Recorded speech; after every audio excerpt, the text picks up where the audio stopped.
Capítulo 25. Pablo apela al emperador. 3 días después de haber llegado para tomar su puesto de gobernador, Festo viajó de Cesarea a Jerusalén. Los jefes de los sacerdotes y los líderes judíos presentaron cargos ante Festo en contra de Pablo. Le pidieron a Festo el favor de enviar a Pablo a Jerusalén. En realidad, querían tenderle una emboscada a Pablo en el camino y asesinarlo. Pero Festo les respondió que Pablo estaba detenido en Cesarea y que él mismo iría allí muy pronto. Dijo: algunos de sus líderes pueden venir conmigo a Cesarea y acusarlo si consideran que ha cometido algún delito. Festo se quedó en Jerusalén como 8 o 10 días y luego regresó a Cesarea. Al día siguiente, Festo se sentó en el tribunal y ordenó que le trajeran a Pablo. Cuando Pablo se presentó, los judíos que habían venido de Jerusalén lo rodearon. Presentaron muchos cargos graves en su contra, pero no los podían probar. Pablo se defendió diciendo: no he hecho nada malo en contra de la ley de los judíos, ni en contra del templo, ni en contra del emperador. Pero como Festo quería quedar bien con los judíos, le preguntó: ¿quieres ir a Jerusalén para que yo te juzgue allí por esto? Pablo contestó: en este momento estoy ante el tribunal del emperador y es aquí donde debo ser juzgado. No he hecho nada malo en contra de los judíos, como usted bien lo sabe. Si soy culpable de algún delito o he hecho algo para merecer la muerte, no estoy tratando de escapar de ella. Pero si no hay nada cierto en los cargos que estos tienen en mi contra, nadie tiene derecho de entregarme a los judíos. Pido ser juzgado ante el emperador. Después de haber hablado con sus asesores, Festo dijo: has pedido ser juzgado ante el emperador, entonces irás al emperador. Pablo ante Herodes Agripa. Unos días después, el rey Agripa y Berenice fueron a Cesarea a visitar a Festo. Después de que ellos habían estado allí varios días, Festo le contó al rey el caso de Pablo. Aquí hay un hombre que Félix dejó como prisionero. Cuando yo estaba en Jerusalén, los jefes de los sacerdotes y los ancianos líderes de los judíos presentaron su caso en contra de él, y me pidieron que ordenara su muerte. Yo les respondí que cuando alguien es acusado de algún delito, los romanos no lo entregan a otra gente para que lo juzgue. Primero, el hombre debe enfrentar a los que lo están acusando y se le debe permitir que se defienda de los cargos que tienen en su contra. Por eso, cuando esos judíos vinieron aquí conmigo, no perdí tiempo, sino que al día siguiente me senté en el tribunal y ordené que trajeran al hombre. Ellos se presentaron y hablaron en contra de él, pero no lo acusaron de ninguno de los delitos que yo esperaba. Lo que tenían en su contra eran asuntos de su propia religión y sobre un tal Jesús, que ya murió, pero que Pablo dice que está vivo. Yo no tenía idea de cómo investigar estos asuntos, así que le pregunté a Pablo si quería ir a Jerusalén para ser juzgado allí. Pero Pablo pidió ser juzgado ante el emperador, así que decidí que siguiera detenido aquí hasta que lo pueda enviar al emperador. Agripa le dijo a Festo: me gustaría oír a ese hombre. Festo le dijo: mañana lo podrás oír. Entonces al día siguiente Agripa y Berenice vinieron con gran pompa. Entraron al tribunal junto con los jefes militares y la gente importante de la ciudad. Festo ordenó que trajeran a Pablo, y entonces dijo: Rey Agripa y todos los presentes, aquí tienen a Pablo. Los judíos de aquí y de Jerusalén han presentado una demanda contra él pidiendo a gritos la pena de muerte. Sin embargo, yo no encuentro en él ningún delito que merezca la muerte. Él mismo ha pedido ser juzgado por el emperador, así que decidí enviarlo a Roma. Pero yo, en realidad, no tengo nada concreto que escribirle al emperador.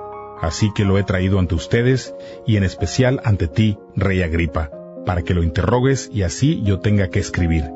Pienso que no tiene sentido enviar a un prisionero sin tener de qué acusarlo. Capítulo 26. Pablo ante el rey Agripa. Agripa le dijo a Pablo: ahora puedes hablar para defenderte. Entonces Pablo tomó la palabra y empezó así su defensa.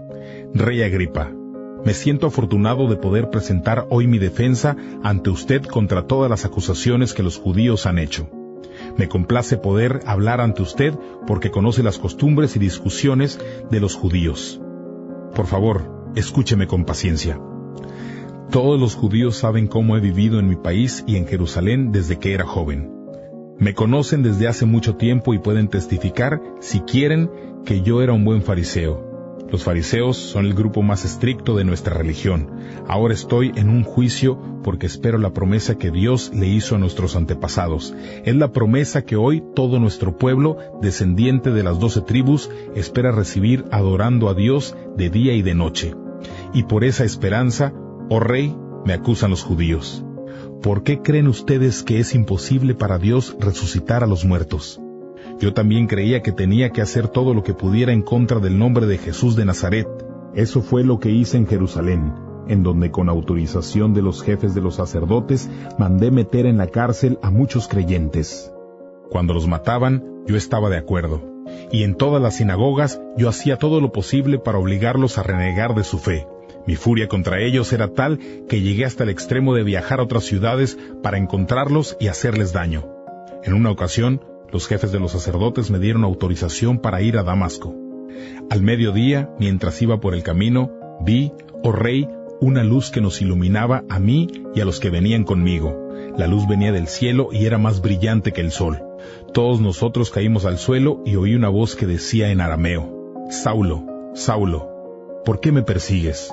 Lo único que logras al tratar de luchar contra mí es hacerte daño. Yo dije: ¿Quién eres, Señor? El Señor dijo: Soy Jesús, a quien tú persigues. Levántate, hoy me he aparecido ante ti porque te he elegido para que seas mi siervo y para que seas testigo de lo que has visto y de lo que te voy a mostrar. Te rescataré de tus compatriotas y de los extranjeros a los cuales te envío ahora. Tu misión será abrirles los ojos para que salgan de la oscuridad y entren a la luz, para que pasen del poder de Satanás al poder de Dios. Así conseguirán el perdón de sus pecados y un lugar junto a todos aquellos que se han purificado por la fe que tienen en mí. Así que, Rey Agripa, después de tener esta visión del cielo, no la rechacé. Al contrario, empecé a decirle primero a la gente de Damasco, luego a la de Jerusalén y a la de todas las partes en la región de Judea y también a los que no son judíos que deberían cambiar su vida, volverse a Dios y demostrar con sus obras que en realidad habían cambiado. Por esta razón los judíos me agarraron y trataron de matarme en el área del templo. Hasta el día de hoy, Dios me ha ayudado. Así que aquí me encuentro dando testimonio tanto a los poderosos como a los humildes. Lo que afirmo no es nada diferente de lo que Moisés y los profetas dijeron que iba a suceder con el Mesías. Ellos dijeron que él tenía que morir, pero que sería el primero en resucitar y que traería la luz a los judíos y a los que no son judíos. Pablo trata de convencer a Agripa. Mientras Pablo decía esto en su defensa, Festo dijo con voz fuerte: «Estás loco, Pablo. Te volviste loco de tanto estudiar». Pablo le respondió: «No estoy loco, excelentísimo Festo. Lo que estoy diciendo es verdad y es razonable.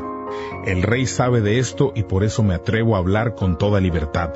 Sé que nada de esto ha pasado desapercibido para él, porque todo esto sucedió a la vista de todo el mundo. Rey Agripa, ¿cree usted en lo que escribieron los profetas?». «Yo sé que sí». El rey Agripa le dijo a Pablo: «¿Crees que tan fácilmente puedes convencerme de ser cristiano?». Pablo le dijo: «No importa si es fácil o no, pero yo le pido a Dios que no solo usted, sino todos los que me están escuchando puedan ser como yo, pero sin estas cadenas». El rey Agripa, el gobernador Festo, Berenice y todos los que estaban allí sentados se levantaron. Al salir del cuarto decían entre ellos: «Este hombre no ha hecho nada por lo que deba morir o ser encarcelado». Y Agripa le dijo a Festo: «Este hombre hubiera podido quedar en libertad si no hubiera apelado al emperador». Capítulo 27. Pablo va a Roma. Cuando se decidió que íbamos a viajar a Italia, Pablo y los otros prisioneros fueron puestos bajo custodia de Julio, un capitán del ejército del emperador. Subimos a bordo de un barco con matrícula de Adramitio que iba a navegar por diferentes lugares de Asia. Nos acompañaba Aristarco, que era de la ciudad de Tesalónica, en Macedonia. Al día siguiente llegamos a Sidón. Julio trató muy bien a Pablo y lo dejó visitar a sus amigos para que lo atendieran. Nos fuimos de Sidón y navegamos cerca de la isla de Chipre porque el viento estaba soplando en contra. Cruzamos el mar por Cilicia y Panfilia y llegamos a la ciudad de Mira, que queda en Licia. Allí el oficial encontró un barco de Alejandría que también iba para Italia y nos embarcó en él. Navegamos despacio por muchos días. Fue difícil llegar a Gnido, porque el viento soplaba en contra. Entonces navegamos por el sur de la isla de Creta, cerca de Salmón. Continuamos navegando con dificultad a lo largo de la costa y llegamos a un lugar llamado Buenos Puertos, cerca de la ciudad de Lacea. Se había perdido mucho tiempo y todavía era peligroso navegar porque el día del ayuno ya había pasado. Entonces Pablo les advirtió: «Señores, corremos el riesgo de hundirnos en el mar. Habrá muchas pérdidas, no solo la carga y el barco, sino también nuestra vida». Pero el dueño y el capitán del barco no estaban de acuerdo con Pablo, y Julio, el oficial que tenía a cargo los soldados, no le hizo caso a Pablo, sino a ellos. Como el puerto no era un sitio seguro para que el barco se quedara todo el invierno, entonces la mayoría decidió que debían irse y tratar de llegar a Fenice para pasar el invierno allá. Fenice es un puerto de Creta que da al suroccidente y noroccidente. La tormenta. Cuando empezó a soplar un viento suave que venía del sur, ellos pensaron que habían conseguido el viento que querían. Entonces subieron el ancla y navegaron muy cerca de la costa de Creta. Pero entonces llegó de la isla un viento huracanado llamado nororiental.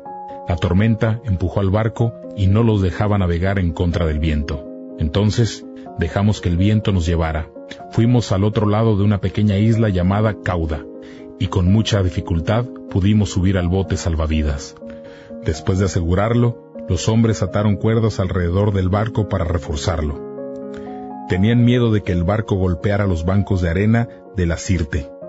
Entonces bajaron las velas y dejaron que el viento se llevara al barco. Al día siguiente, el viento soplaba tan fuerte que comenzaron a arrojar la carga del barco al mar. Un día después, con sus propias manos, tiraron el equipo del barco. Al ver que no aparecía ni el sol ni las estrellas durante muchos días y la tormenta continuaba con más fuerza, perdimos toda esperanza de salvarnos. Ninguno de nosotros había comido en muchos días. Entonces Pablo se puso de pie en medio de todos y dijo: «Señores, ustedes debieron haberme hecho caso de no navegar desde Creta, y así no hubieran tenido tantos problemas y pérdidas. Pero ahora les digo que no se preocupen, ninguno de ustedes perderá la vida. Solamente se perderá el barco. Anoche, Dios, a quien pertenezco y sirvo, envió un ángel que me dijo: Pablo, no tengas miedo. Vas a presentarte ante el emperador. Dios salvará tu vida y la de todos los que navegan contigo. Así que tengan valor, porque yo tengo fe en Dios y sé que todo pasará tal como me lo dijo el ángel. Pero encallaremos en alguna isla». 2 semanas después estábamos flotando en el mar Adriático, y los marineros pensaron que estábamos cerca de tierra. Midieron la profundidad del agua y observaron que era de 37 metros. Un poco más adelante volvieron a medir y la profundidad ahí era de 27 metros. Tuvieron miedo de estrellarse contra una roca. Entonces arrojaron al agua 4 anclas en la parte trasera del barco y se pusieron a rogar que llegara la luz del día. Los marineros trataron de escapar del barco haciéndose los que iban a sacar un ancla de la parte delantera del barco. Pero Pablo les dijo al oficial y a los soldados: «Si estos hombres no se quedan en el barco, ustedes perderán la vida». Entonces los soldados cortaron las cuerdas que sostenían el bote salvavidas y lo dejaron caer al mar. Antes de que amaneciera, Pablo empezó a convencerlos de que comieran algo, diciendo: «Llevan 2 semanas esperando a ver qué pasa, sin comer nada. Les ruego que coman algo porque lo necesitan para poder sobrevivir. Ninguno perderá ni un solo cabello de la cabeza». Después de decir esto, tomó pan en sus manos y dio gracias a Dios ante todos. Después lo partió y empezó a comer. Todos se sintieron mejor y ellos mismos se animaron a comer. Éramos 276 personas en el barco. Después de comer lo suficiente, tiraron al mar todo el trigo para que el barco estuviera más liviano. El náufrago. Cuando amaneció, los marineros no reconocieron la tierra, pero vieron una bahía con playa y decidieron navegar hasta la orilla si era posible. Entonces cortaron las cuerdas que sostenían las anclas. Al mismo tiempo soltaron el timón y alzaron la vela del frente del barco en la dirección del viento y navegaron hacia la playa. Pero el barco dio contra un banco de arena y encalló de frente, y por detrás empezó a ser destruido por la fuerza de las olas. Los soldados decidieron matar a los prisioneros para que ninguno escapara nadando. Pero el oficial quería salvarle la vida a Pablo y no dejó que los soldados cumplieran sus intenciones, sino que más bien ordenó a los que sabían nadar que se echaran al agua primero para que alcanzaran la orilla. Los demás usaron tablas de madera o partes del barco. De esta forma, todos llegaron a la orilla, sanos y salvos. Capítulo 28. Pablo en la isla de Malta. Cuando estuvimos a salvo, supimos que la isla se llamaba Malta. Estaba lloviendo y hacía frío, pero la gente que vivía allí fue muy amable. Nos hicieron una fogata y nos recibieron a todos. Pablo recogió unos palos y los estaba poniendo en la fogata cuando una serpiente salió por el calor y lo mordió en la mano. Los de la isla vieron a la serpiente colgando de la mano de Pablo y dijeron: «Este hombre debe ser un asesino. No murió en el mar, pero la justicia divina no lo deja vivir». Pero Pablo lanzó a la serpiente al fuego y a él no le pasó nada. Ellos esperaban que se hinchara o cayera muerto, pero después de esperar mucho, vieron que no le pasó nada. Así que cambiaron de opinión y empezaron a decir que Pablo era un dios. Cerca de allí había unos terrenos que pertenecían a Publio, el funcionario romano más importante de la isla. Él nos recibió en su casa, fue muy amable y nos quedamos allí 3 días. El papá de Publio estaba muy enfermo de fiebre y disentería. Pablo fue a visitarlo, oró por él y después de imponerle las manos, quedó sano. Cuando esto ocurrió, vinieron todos los enfermos de la isla y Pablo también los sanó. La gente de la isla nos atendió muy bien y nos dieron todo lo necesario para el viaje. Pablo va a Roma. 3 meses después, abordamos un barco de la ciudad de Alejandría que había estado allí todo el invierno. El barco llevaba al frente la imagen de los dioses gemelos. Paramos en Siracusa y nos quedamos allí 3 días. De allí navegamos hasta Regio y al día siguiente llegó un viento del sur y pudimos salir. Un día más tarde llegamos a Puteoli. Encontramos allí a algunos hermanos, quienes nos pidieron que nos quedáramos una semana y finalmente llegamos a Roma. Los hermanos de Roma supieron que estábamos allí y fueron a encontrarnos al foro de Apio y a las 3 tabernas. Cuando Pablo los vio, agradeció a Dios y se animó. Pablo en Roma. Cuando llegamos a Roma, dejaron que Pablo viviera aparte, custodiado por un soldado. 3 días después, Pablo mandó llamar a algunos de los líderes judíos de la localidad y les dijo: «Hermanos, no he hecho nada en contra de nuestro pueblo ni en contra de las costumbres de nuestros antepasados. Sin embargo, fui detenido en Jerusalén y me entregaron a los romanos. Los romanos me hicieron muchas preguntas, pero no pudieron encontrar ninguna razón para matarme.